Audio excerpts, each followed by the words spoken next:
하나님의 말씀 보시겠습니다. 하나님의 말씀은 민수기 13장 17절부터 33절까지의 말씀입니다. 민수기 13장 17절부터 33절까지의 말씀입니다. 제가 하나님의 말씀을 봉독합니다. 모세가 가나안 땅을 정탐하러 그들을 보내며 이르되 너희는 내게 길로 행하여 산지로 올라가서 그 땅이 어떠한지 정탐하라. 곧 그 땅 거민이 강한지 약한지 많은지 적은지와 그들이 사는 땅이 좋은지 나쁜지와 사는 성읍이 진영인지 산성인지와 토지가 비옥한지 메마른지 나무가 있는지 없는지를 담대하라. 또 그 땅의 실과를 가져오라 하니 그때는 포도가 처음 익을 즈음이었더라. 이에 그들이 올라가서 땅을 정탐하되 신광야에서부터 하맛어기 르홉에 이르렀고 또 네겝으로 올라가서 헤브론에 이르렀으니 헤브론은 애굽 수암보다 7년 전에 세운 곳이라. 그곳에 아낙 자손 아히만과 세세와 달메가 있었더라. 또 에스골 골짜기에 이르러 거기서 포도송이가 달린 가지를 베어 둘이 막대기에 꿰어 매고 또 석류와 무화과를 따니라. 이스라엘 자손이 거기서 포도를 베었으므로 그곳을 에스골 골짜기라 불렀더라. 40일 동안 땅을 정탐하기를 마치고 돌아와 바란 광야 가데스에 이르러 모세와 아론과 이스라엘 자손의 온 회중에게 나아와 그들에게 보고하고 그 땅의 과일을 보이고 모세에게 말하여 이르되 당신이 우리를 보낸 땅에 간즉 과연 그 땅에 젖과 꿀이 흐르는데 이것은 그 땅의 과일이니이다. 그러나 그 땅 거주민은 강하고 성읍은 견고하고 힘이 클 뿐 아니라 거기서 아낙 자손을 보았으며 아말렉인은 남방 땅에 거주하고 헤딘과 여부스인과 아모리인은 산지에 거주하고 가나안인은 해변과 요단가에 거주하더이다. 갈렙이 모세 앞에서 백성을 조용하게 하고 이르되 우리가 곧 올라가서 그 땅을 취하자 능히 이기리라 하나 그와 함께 올라갔던 사람들은 이르되 우리는 능히 올라가서 그 백성을 치지 못하리라. 그들은 우리보다 강하니라 하고 이스라엘 자손 앞에서 그 정탐한 땅을 악평하여 이르되 우리가 두루 다니며 정탐한 땅은 그 거주민을 삼키는 땅이요 거기서 본 모든 백성은 신장이 장대한 자들이며 거기서 네피림 후손인 아낙 자손의 거인들을 보았나니 우리는 스스로 보기에도 메뚜기 같으니 그들이 보기에도 그와 같았을 것이니라. 아멘. 말씀을 통한 주의 은혜와 평강이 넘치기를 축원합니다. 우리는 살아가다 보면은 같은 상황을 마주하면서도 전혀 다르게 반응하는 것을 볼 때가 있습니다. 예를 들어서 회사가 구조조정한다는 소식을 들을 때 어떤 사람은 그 소식 속에서 불안과 두려움에 밤잠을 설치면서 내가 이제 잘리게 되면 앞으로 어떻게 먹고 살아야 되는가 하고 낙심과 걱정을 하는 사람이 있죠. 그런데 똑같은 상황에서도 또 다른 사람은 하나님께서 새로운 길을 여실 것이다 하고 믿음으로 준비하며 담대하게 나아가는 자들이 있죠. 가정 안에서도 마찬가지입니다. 자녀의 진로나 건강의 문제를 두고 어떤 부모는 불안과 걱정에 사로잡혀 살아갈 때가 있죠.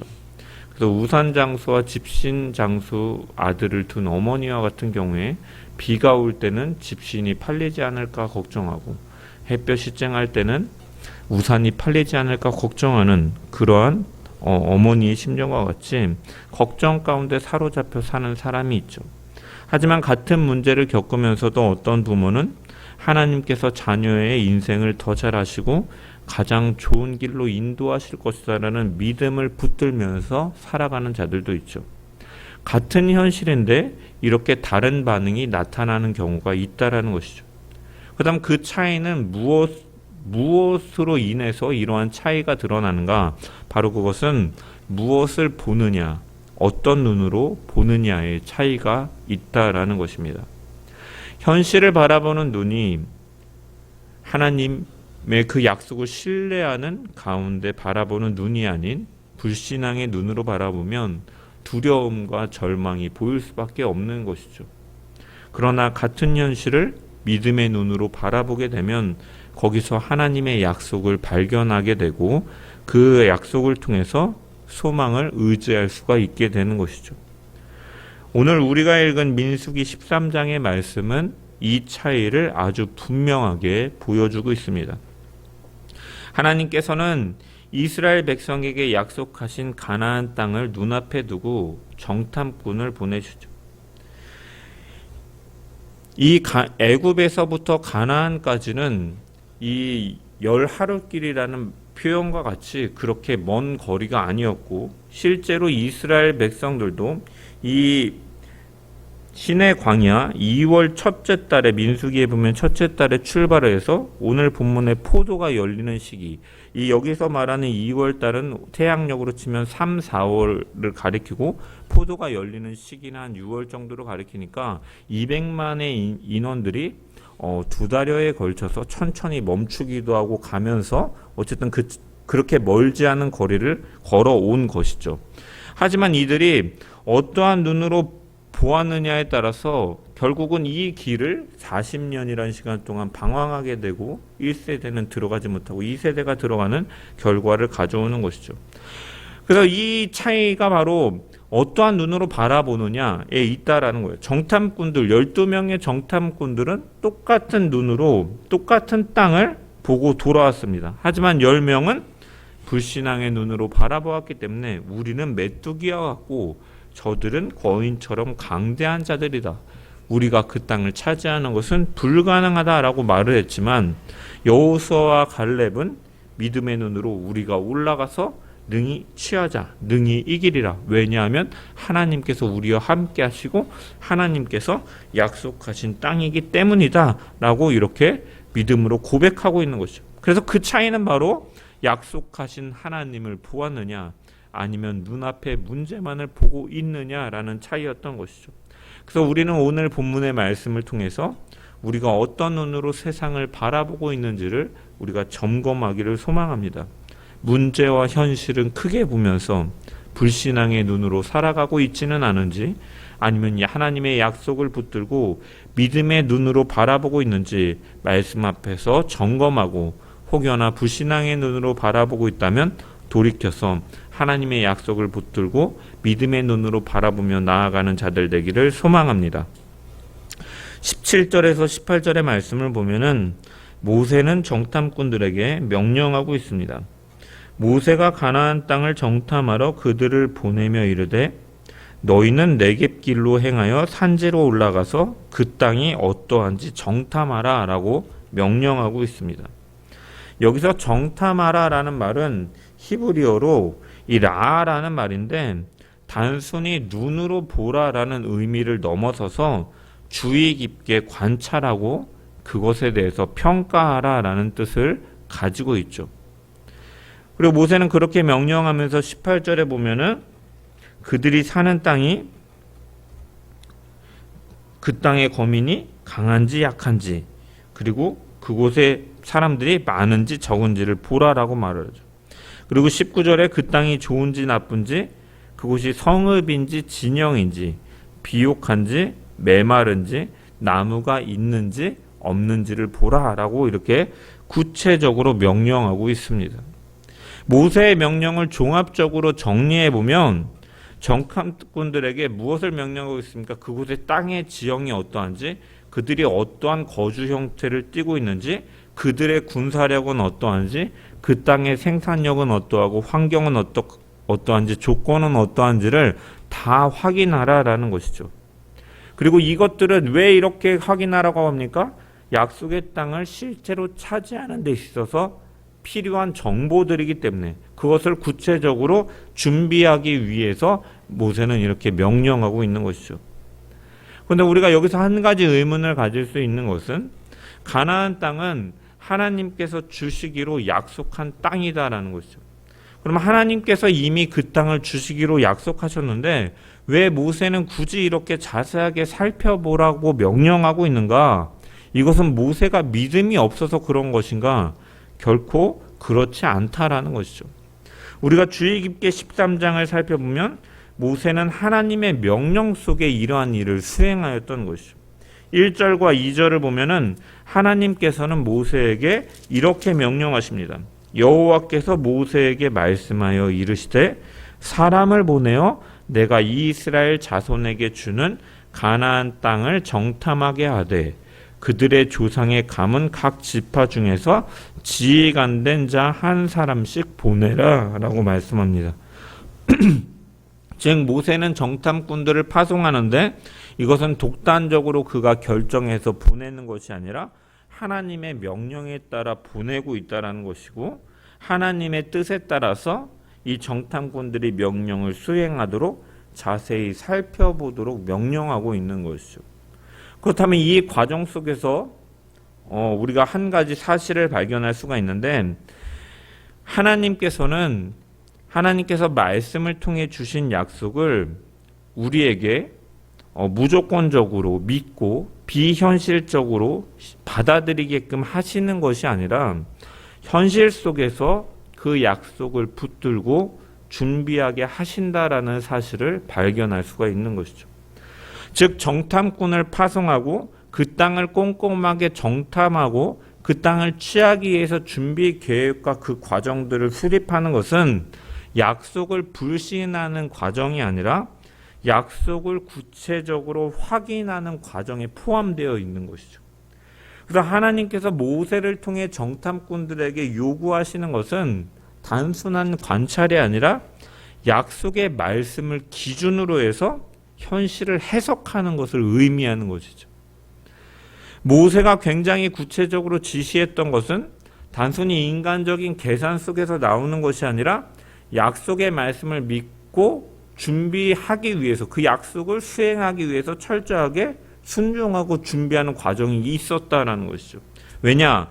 하나님께서는 이스라엘 백성들에게 초자연적으로 그리고 마술처럼 그 땅을 점령하게 하시는 것이 아니라 현실 속에서 순종하고 준비하는 과정을 통해서 약속을 이루시기 때문인 것이죠. 이처럼 믿음이라는 것은 현실을 외면하거나 무시하는 것이 아니다라는 것이죠. 믿는 사람들 가운데 흔히 믿음이면 다 된다라는 말을 하곤 합니다. 이 말이 틀린 말은 아닙니다. 분명히 긍정적인 의미를 포함하고 있는 말이기도 하지만 동시에 어떠한 위험성을 내포하고 있는 말이기도 하죠.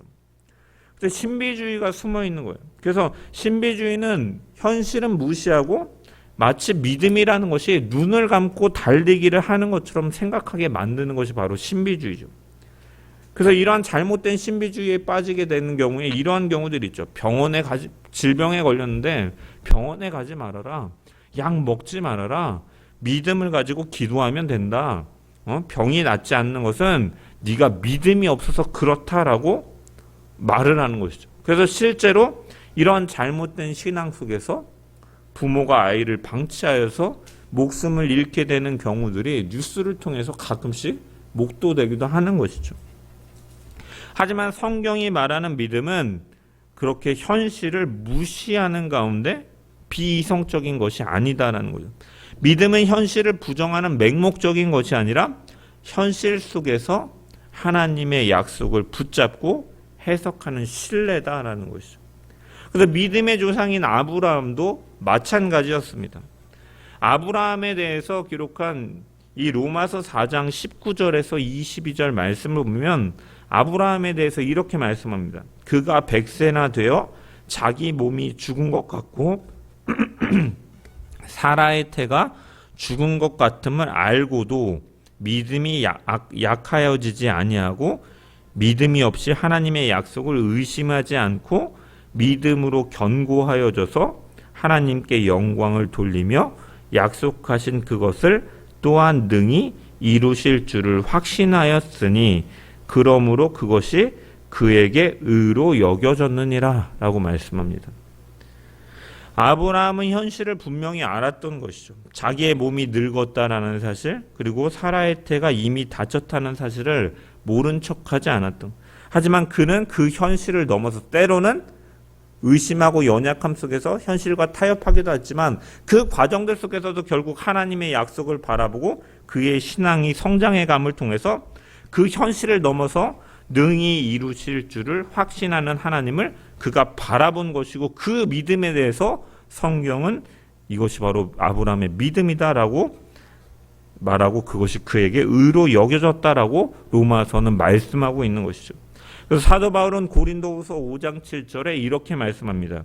이는 우리가 믿음으로 행하고 보는 것으로 하지 아니함이라 라고 말씀하는데, 이 보는 것을 아예 없애라는 것이 아니라 현실을 보지만 그 현실이 전부가 아니고 그 현실 속에서 하나님의 약속을 바라보고 그 약속을 따라 걷는 것이 바로 믿음이다라는 것이죠. 믿음은 현실이랑 아예 동떨어진 것이 아니라 그 현실 속에서도 하나님의 약속을 보고 신뢰하는 가운데 그 현실 속에서 하나님의 그 바라보는 믿음을 가지고 선택하며 그 길에 순종하며 나아가는 것이 바로 믿음이다라고 말씀하고 있다는 것.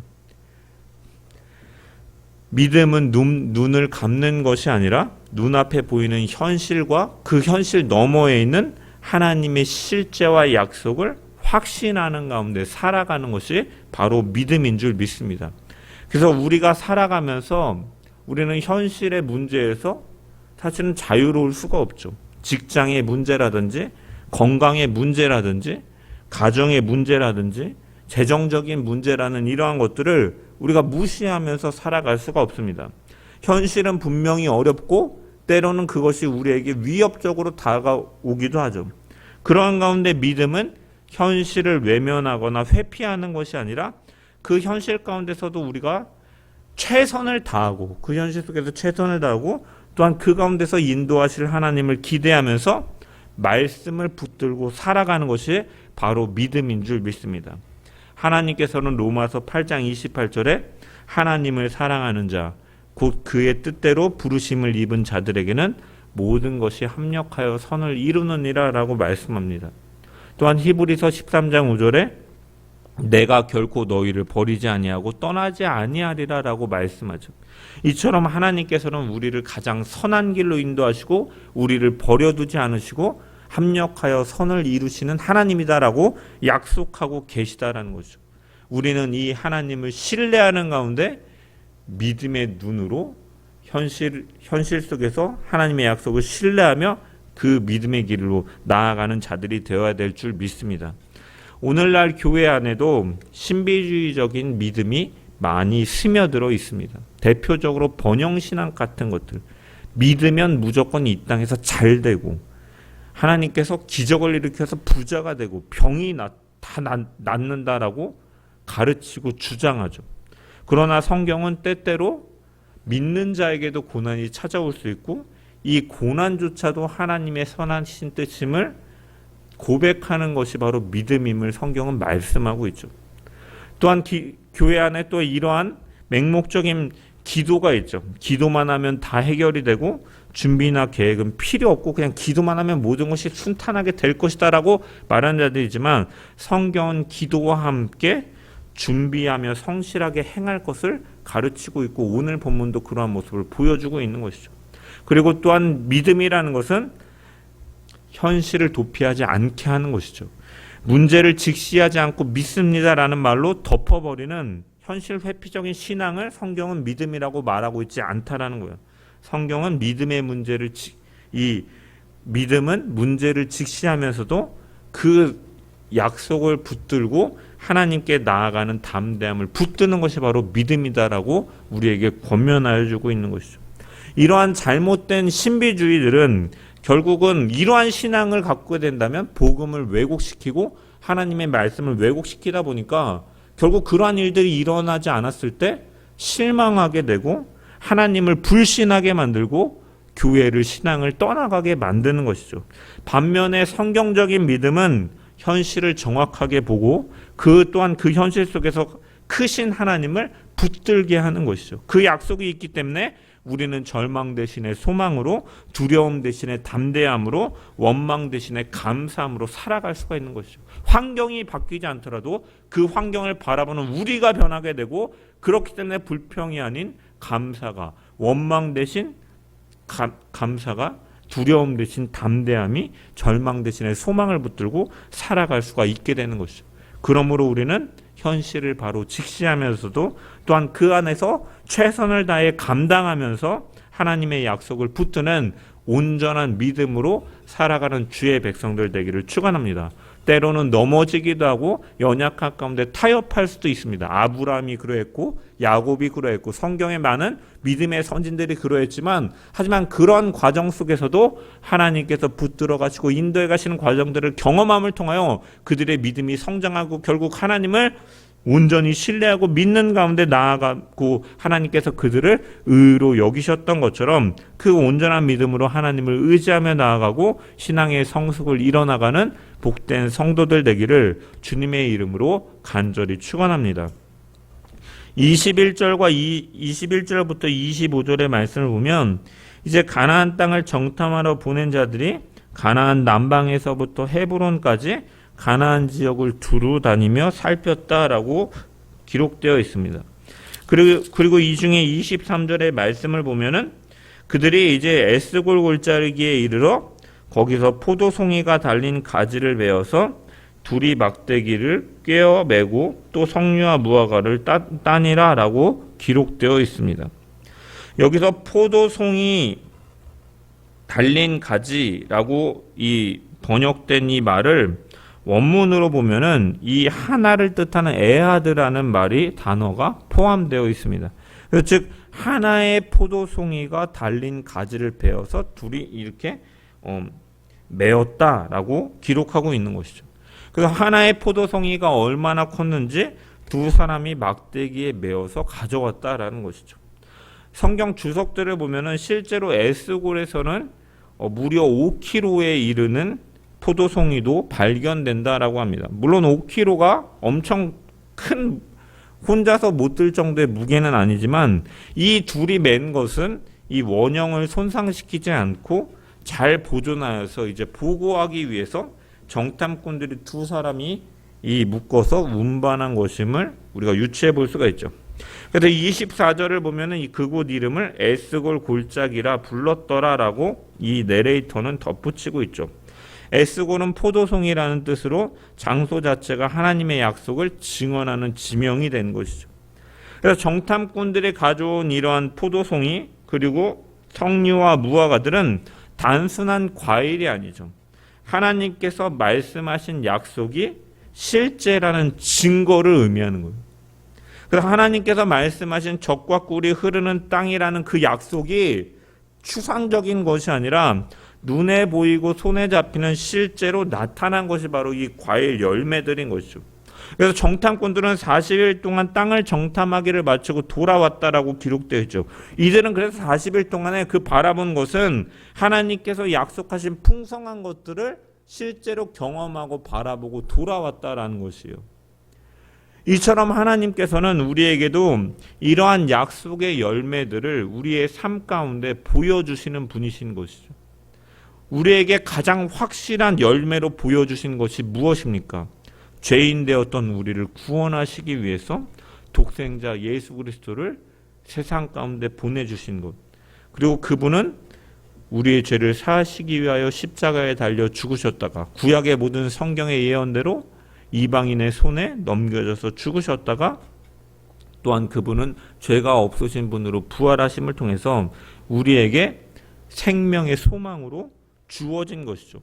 우리는 그 하나님의 은혜 속에서 주님을 믿도록 은혜를 주셨고 그분 안에서 구원받았다라는 확신을 가질 수 있는 것 자체가 성경이 증언하고 있는 가장 큰 열매인 것이죠. 내재적인 우리 안에서 발견할 수 있는 증거이자 열매다라는 것. 하나님의 약속에 대한 확실한 증거다라는 것이죠. 우리가 예수님을 믿고 예수 그리스도를 믿음으로 구원의 확신을 갖는 것 자체가 우리에게 증거가 되는 것이죠. 또한 우리의 삶 가운데도 돌이켜 보았을 때 우리의 삶을 지켜오신 하나님의 인도하심을 우리가 경험을 수없이 많이 해오면서 살아온 것이죠. 우리가 기도할 때 크고 작은 하나님의 응답을 경험한 순간들이 우리의 삶 가운데 있는 것이죠. 시험과 고난 속에서도 여전히 우리가 믿음을 버리지 않고 이 자리에 있다라는 사실 자체가 사실은 하나님의 은혜의 열매인 것이죠. 얼마나 그러한 인생의 경험들이 우리의 삶 가운데 있다라는 것입니다. 세상 사람들은 그러한 일들을 보면서 운이 좋았다라고 표현하겠지만 믿음의 눈으로 그것을 바라본다면 그것은 하나님께서 약속하신 대로 보호하시고 지키시고 먹이시고 입히셨다는 증거인 것이죠. 우리는 경험한 은혜를 붙들고 살아가게 되는, 그리고 그 열매들은 앞으로도 하나님께서 인도하신다라는 보증이 되는 것이죠. 정탐꾼들이 가져온 그 열매들이 하나님의 약속의 확실한 실제이고 보증이 되는 것처럼 그러한 경험들은 우리에게 평생 흔들리지 않는 에스겔의 포도송이와 같은 것들이다라는 것이죠. 문제는 그 은혜를 기억하고 붙들지 않는다면 소용이 없는 것이죠. 하나님께서 이미 우리에게 주신 은혜의 열매들을 우리는 기억하며 살아가야 될 줄 믿습니다.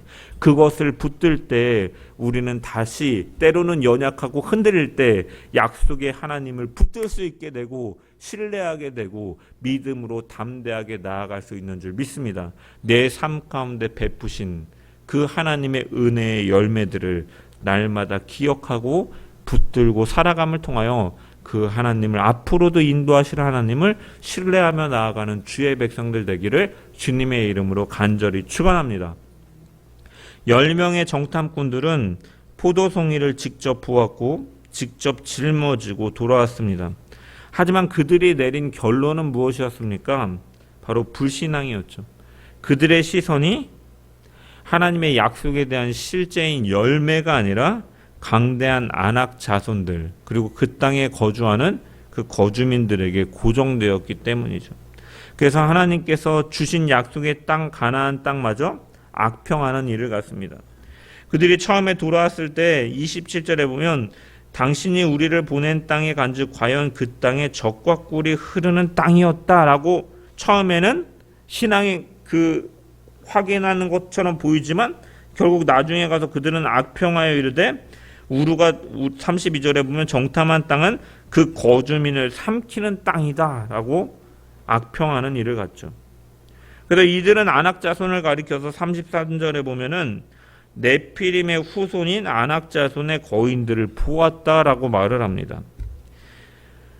이 말은 뭐 아낙 자손이 실제로 거인족이었다라는 말을 의미하는 것이 아니라 이 핵심은 정탐꾼들의 보고가 믿음이 없었기 때문에 그 대적들에 대해서 과장하여서 표현하고 있는 것이죠.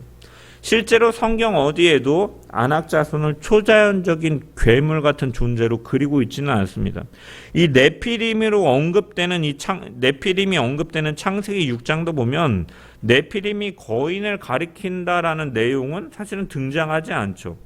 단지 아낙 자손은 그 땅에 거주하면 다른 사람들보다 신체적으로 조금 크고 강한 부족이었을 뿐이지만 정탐꾼들은 이제 그 대적들의 수가 많고 강대해 보이니까 두려워서 거인족과 같다라고 표현하면서 그런 과장과 왜곡 속에서 두려워하고 있는 것이죠. 실제로 그들의 문제는 아낙 자손이 거인이기 때문이 아니라 그들을 바라보는 눈이 문제였던 것이죠. 정탐꾼들은 그러면서 그들과 비교해 볼 때 자신들은 메뚜기와 같다라고 보고 있는 것이죠. 현실은 분명히 크고 위협적이었지만 그것을 하나님보다 더 크게 보는 것이 바로 문제였다라는 것이죠. 오늘날 우리에게도 우리의 삶 가운데도 이러한 아낙 자손 같은 것들이 있죠.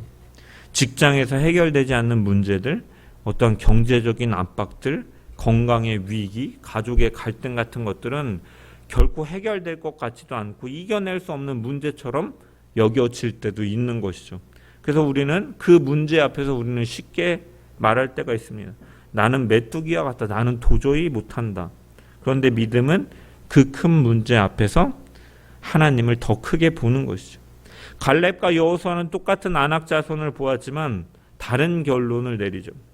하나님이 우리와 함께 하시면 그들은 우리의 밥이 될 것이다 라고 14장에 말씀합니다. 그리고 그들은 그 열매를 하나님의 약속의 보증으로 해석하고 있는 거예요.